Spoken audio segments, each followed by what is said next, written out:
Thank you very much. Hello. Good morning, everybody. Thank you very much for invitation for this excellent meeting and discussion. I appreciate what was presented by the by the minister and the deputy minister of digitization in Ukraine, because I remember in the autumn of 2014, when I have started my duties as a member of the European Parliament and also cooperation with Ukraine, we have discussed about green book, how to prepare the green book on digital issues in Ukraine. It was done, it was prepared, discussed. After that, I have participated in discussions on white paper and white book. And of course, the Ukraine started its own journey to the digital world. What is the most important from my perspective? Firstly, when I was a minister of digitalization in Poland, we decided to prepare the project Digital Poland. It was focused on many areas, many issues, but it was also addressed to the governmental money and European money, supporting those kinds of projects which were important for digital development. And on the other hand, we decided to create a special committee, a special council in the Council of Ministries for the Ministry of Digitization, inviting all ministries to discuss about digital issues. As it was mentioned by Michal Fedorov, that now the digital responsible persons are in all ministries in Ukrainian government. This is very important, but it's from organizational point of view. But what is crucial, I think, now, it's related to the topic of this conference, it's also important for the democracy development. What does it mean? How I want to explain it?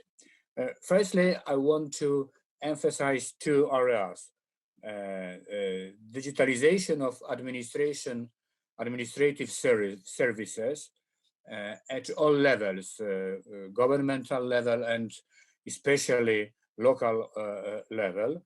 It is related to the possibility using electronic channels to register birth, to register business activity, to register me, and to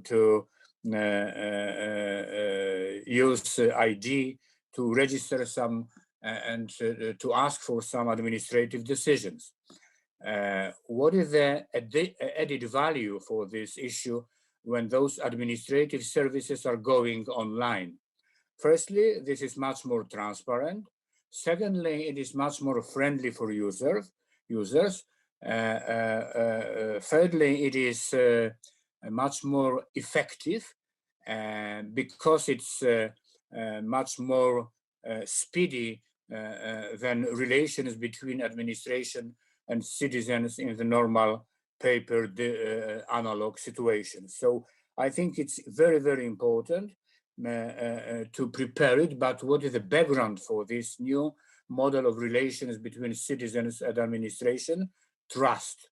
It means that on both sides should exist some key principles and rules. Firstly, openness. Secondly, full respect to the privacy protection.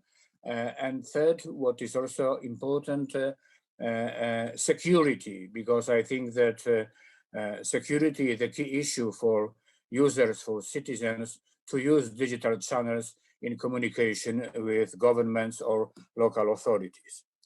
And in addition, I want to raise the question of opening the data, because I think it's also the possible benefit.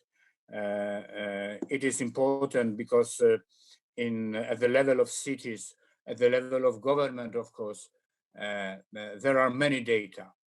And I think that it is crucial to open those data to give the citizens the possibilities to participate in better understanding of many areas, and also to participate in decision-making processes. Opening and open data are related to the European Directive on Public Information Access and reuse of information and data. And it is crucial when we want not only to give to the citizens the possibility to know what is going on in some areas, but also it's important for the business development. When we are opening those data for small businesses, for example, they are ready to prepare some applications related to the traffic questions and problems, related to the information for residents, and so on and so on. So it is also very effective for the everyday life. And when I'm talking about participation of citizens in democratic processes, it means not only participation in consultancies, but it should be clear that if we are going from the analog era to the digital era, it should be clear that all consultations should go through digital platforms.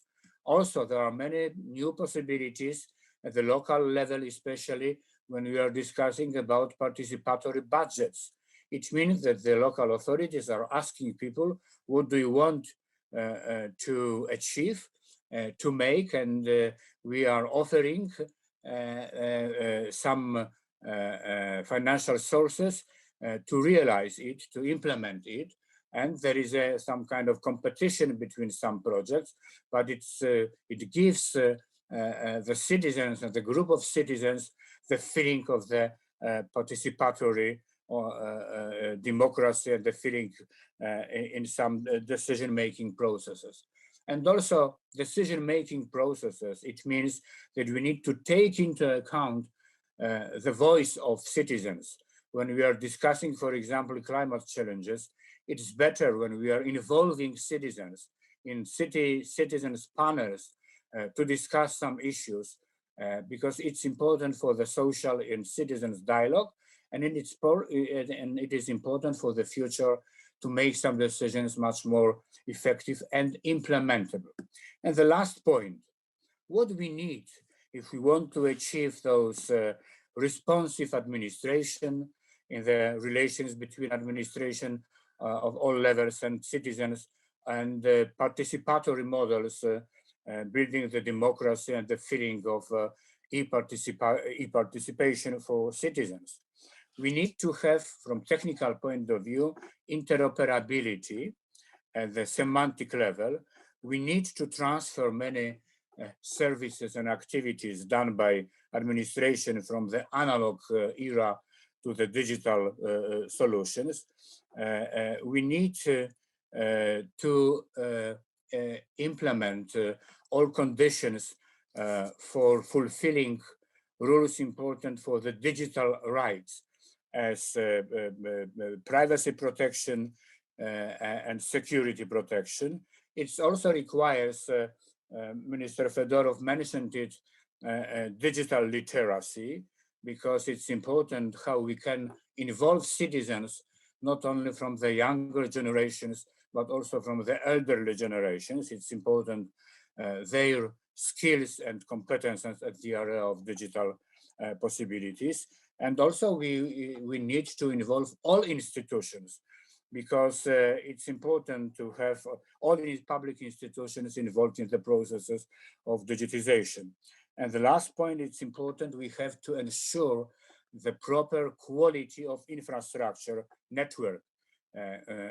Ukraine is on the way to build 4G, but on the other hand, we need to remember that 5G is coming, and we need to be prepared. I'm not sure if I have time, but I want to say the last sentence and express it very strongly. All of those issues from the Ukrainian perspective should be prepared, discussed, and implemented with a view that European framework is also needed, because when we are discussing in the European Union and implementing GDPR, General Data Protection Regulation, or e-privacy directive, or data governance solutions, which will be presented by the European Commission in a few days, or some solutions important for interoperability, or implementation of 5G, or e-identification solutions, which is important for the whole area of the European Union. Thinking about future membership of the Ukraine in the European Union, we need also at the same time in Ukrainian legislation to implement some key solutions addressed to the digital issues in the European Union. Дякую. Дякую пану Боні. Thank you, Mr. Boni. And I have a very short question. When you implemented those tasks in Poland, those programs in Poland, did you have a partnership with local self-governance? I understand that administrative structure is different in Poland, but local self-governance, did they become your partners in that work? Did you have problems, and what kind of problems did you have in local self-governance? Yeah, of course, because Poland is decentralized. We can discuss about current situation when the government and the ruling party is not so involved in supporting local authorities.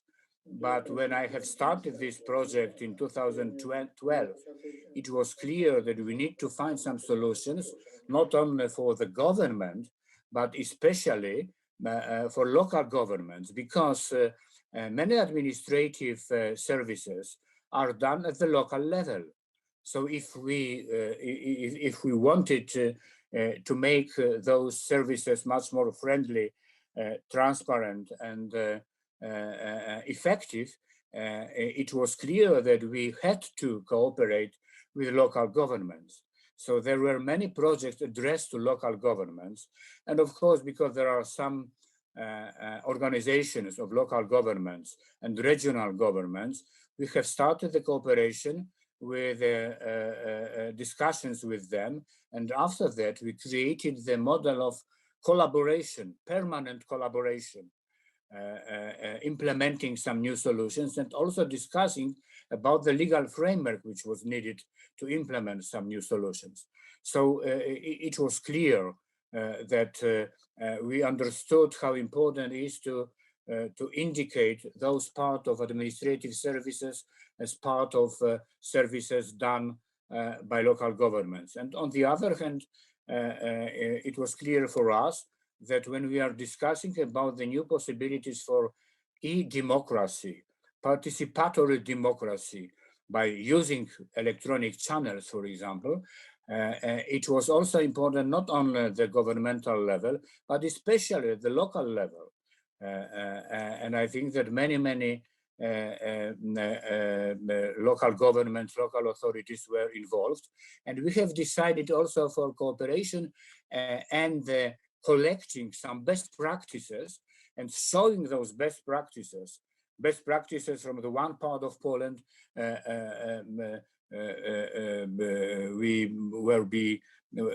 We presented those practices to the second part of Poland, to the different kind of local authorities, and I think it was a dissemination of those best practices.